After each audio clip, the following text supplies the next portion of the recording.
This is Michael Popok, Legal AF. The lawyers for Jean Carroll, who started trial against Donald Trump in January, just less than 2 months away, are coming out swinging in a new motion before the federal judge to stop Donald Trump from denying that he raped and or defamed Jean Carroll in front of that new jury. That new jury is only focused on the amount of damages, punitive included, to award against Donald Trump for Jean Carroll, because this same federal judge, Judge Kaplan, has already ruled that Donald Trump, while he was president of the United States at the time, defamed Jean Carroll by denying the sexual assault that happened, denying knowing her, calling her a hoaxer, saying she was mentally disabled, and all of those other things. So the only thing left for this jury, based on that ruling several months ago by the judge, is how big a check to write in favor of Jean Carroll. Therefore, we back that up.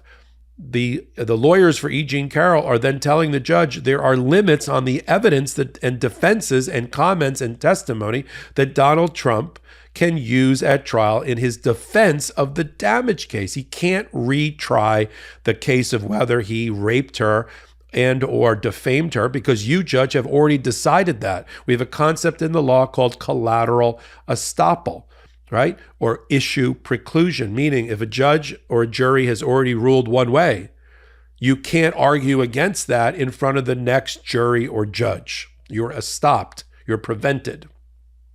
And so they naturally say, we see the writing on the wall with Donald Trump, Your Honor. We see that although he did not testify in the first case, didn't bother to show up in the first case. In fact, he was too busy doing a Scottish golf course ribbon cutting in the first case, that now that he's gotten a taste for it and the acting out that he did in the New York Attorney General state court case just across the street, we don't want him to now come into this courtroom where there's going to be a jury and pollute their minds and prejudice the jury when they need protection. See, here we have the difference between a judge, like in the New York civil fraud case, who's just trying the case on his own as a trier of fact with no jury present, so it doesn't have that gatekeeping function to protect the jury, and a judge in the federal case starting in January by Jean Carroll, her second case on defamation and damages, who he has to protect the jury.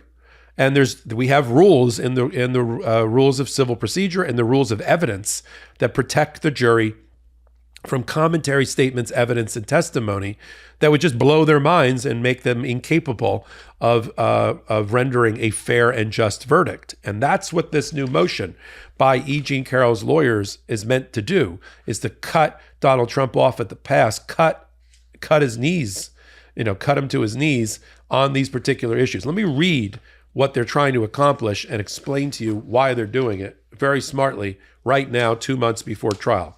The first thing, as I said earlier, is they are concerned that if Donald Trump decides to take the stand, which is his right, as I said, having gotten a taste for it in the Engoron case, which they use against him in this motion, quoting chapter and verse, Donald Trump's acting out, lashing out, inappropriate conduct over there. As we've said in prior hot takes, what happens in other courts are watched by all court watchers and judges and will be used against Donald Trump, whether it's prosecutors or other judges. All these things lead together. So here's what they're concerned about with Donald Trump particularly. On the Trump testimony,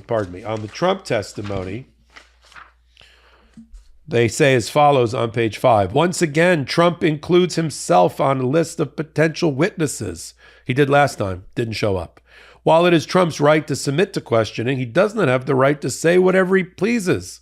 Trump cannot, for instance, claim that he did not sexually assault Carroll, argue that he was telling the truth in his statements about her, suggest that Carroll fabricated her account due to a political agenda, financial interest, or mental illness, or offer any other testimony that would be inconsistent with this court's collateral estoppel decision determining that Trump, with actual malice, lied about sexually assaulting Carroll. Nor can Trump be permitted to comment on the court, the jury, or counsel in Carroll 2, or suggest in any way that he received an unfair trial.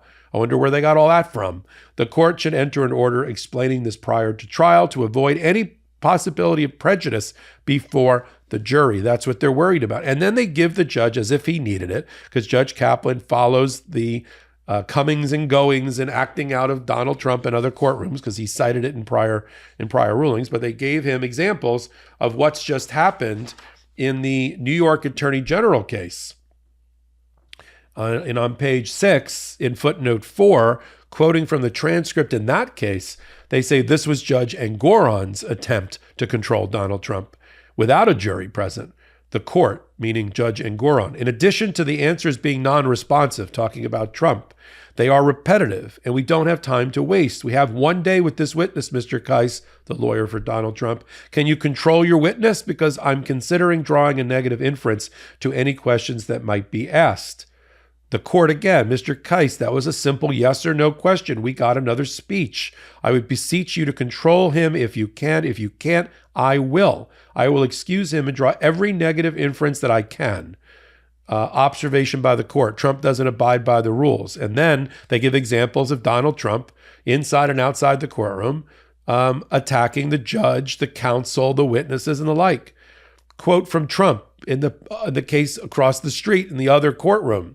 It is a terrible thing Judge Engoron did. He knew nothing about me. He believed this political hack back there, and that's unfortunate. And we have a very hostile judge. Witness Donald Trump. This is a very unfair trial, very, very. And I hope the public is watching. I think this case is a disgrace. I think it's a disgrace for people looking to move their business into New York. We sit here all day. It's election interference. That's the type of thing that Jean Carroll's lawyers, Robbie Kaplan, not related to the judge, are trying to prevent Donald Trump from turning this into a circus, when the very serious and sober business of the jury is to consider the mental state of Donald Trump and whether it rises to the proper level of malice and recklessness to award Jean Carroll a certain level of monetary damages and punitive damages. That's the only issue.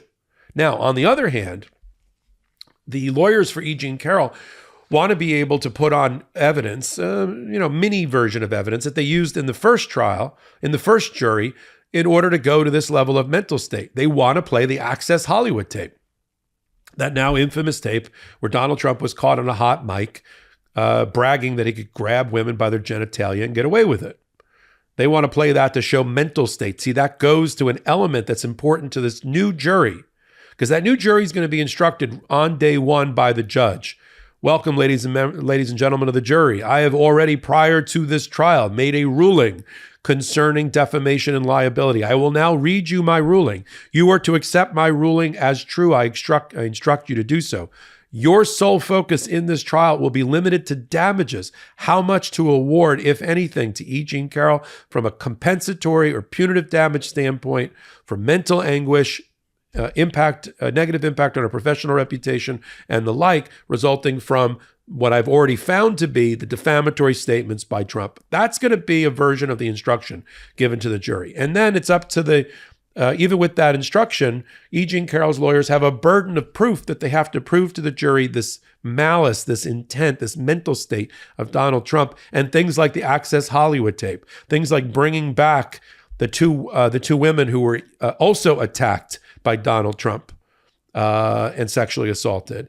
The magazine writer, Natasha Stoyanov, Jessica Leeds, who had the misfortune of being upgraded to first class on an airplane, sitting next to Donald Trump and being groped and sexually assaulted.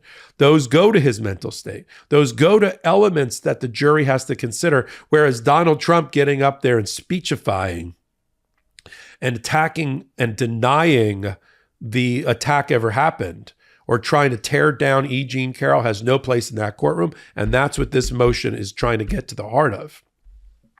Trump can take the stand, but he can't undercut or counter or try to veto the rulings already made by Judge Kaplan in front of this jury. There's only one judge in a case. There's only one rule and lawgiver, and that person sits in a black robe up on a bench, and it's not Donald Trump. There's a whole body of law that, the law is as the judge instructs, not as somebody comments on. In fact, you can't even have an expert in a courtroom, let alone a witness like Donald Trump, commenting on the law or the trial or the lawyers or the judges, because that's the judge's role is the trier of fact If the trier of fact is the jury in this case, the giver of the law is the judge. And they want to make sure that Donald Trump knows his place, sticks to his script, and we don't have a mistrial because he does something after getting clear instruction from the judge that he's not allowed to do in this what we call a motion in limine, and he violates it. And they're trying to, the lawyers for E. Jean Carroll smartly 2 months before trial want to get these issues out so there's plenty of time for everybody to absorb them, for the judge to instruct on them, for the judge to rule on them before they even pick a jury. And so there's no accident. Or, because we wouldn't put it past, let's be frank, and I'm a trial lawyer for a long time. I don't know who's going to try this case for Donald Trump in January. They're coming off of the New York Attorney General trial, which will end before Christmas at the rate it's going. Judge Engoron will write his order there, likely finding multiple counts of persistent fraud committed by Trump and the Trump organization and taking away a lot of his money, Donald Trump. Maybe it could be $500 million. That order is going to come out right around the time that the federal judge here in the E. Jean Carroll case is working to pick a jury. That jury's going to know all about Judge Engoron's decision across the street. So you got this timing issue, which is very interesting. But I wouldn't put it past whatever lawyers are going to pick up the gauntlet for Donald Trump and defend him in January. I don't know if that's Alina Habba again or one of his criminal defense lawyers, but somebody's going to be in that courtroom. And if things are not going right for them in front of this jury, and you can sense with a jury that things are not going right, I would not put it past them to intentionally try to obtain a mistrial in the case and throw over the game board by introducing evidence that this judge precludes based on this motion that was just filed, right? They're losing. Oh, we're losing. Get Donald Trump up there and say something he's not allowed to say. Mistrial. The judge will have no choice. So we'll keep an eye on that on Legal AF. Once we see the opposition paper to this motion that was just filed by E. Jean Carroll's lawyers, by Donald Trump, we'll get that in the next few days. Then we'll get a ruling by Judge Kaplan, who'll spell it out. He's very eloquent in his writing, legal writing. This is my order. These are my commandments. And that's it. He'll draw a line under it. We'll get that sometime in early December, if not earlier. That will be the owner's manual for the case moving forward. But if Donald Trump thinks he's losing, you don't think Alina Habba, who wears an FBJ, FJB, Joe Biden, pardon me, beep that out, thank you, on her collar, on her neck, while she's attending some MAGA MME fighting with Donald Trump. You don't think I put it past her to try to throw over the game board and get a mistrial? No way. So let me just leave this hot take on this, because we'll follow it on Legal AF on the MeidasTouch network, because we sit on that podcast at the intersection of law, politics, and justice, and we follow these kind of cases. Why? Because Donald Trump doesn't want us to. And that's for one reason. And two, we don't blow smoke or sunshine. We bring our audience fair legal analysis based on our own experience as lawyers. But let me just give this at the end of this hot take, the timing of this calendar, why it matters. Trial of the civil fraud case, New York Attorney General State Court, is going on at present. Week 7 is wrapping up. They'll go till the middle or to the right before Christmas. No jury. The judge, who's already probably pre-written most of his order, will issue his order probably before the new year, or right as the jury's being picked in the E. Jean Carroll second case, which goes to trial in the middle of January. That case, based on what happened in the summer with the first E. Jean Carroll case, should go about 3 weeks. So now you put us into February. The lawyers for Donald Trump, whoever they are going to have to ramp back up because they've got their first criminal trial in front of Judge Chutkan in March of 2024 in D.C. for the election interference case. 4 felony counts, conspiracy against Donald Trump. Then that case will work its way for 3 or 4 months, putting us into the summer, and then Georgia at the end of the summer with their election interference case as we move into the November election. I didn't even mention the Miami Southern District of Florida case with Judge Aileen Cannon, because that one looks like it's shape-shifting.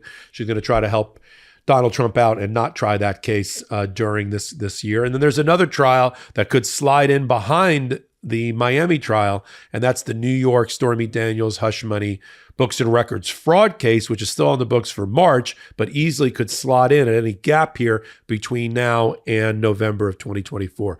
We'll follow it all. MeidasTouch, Legal AF, Wednesdays and Saturdays at 8 p.m. Eastern time. And then I do hot takes like this about every day, pardon me, if not every hour, at the intersection of law and politics.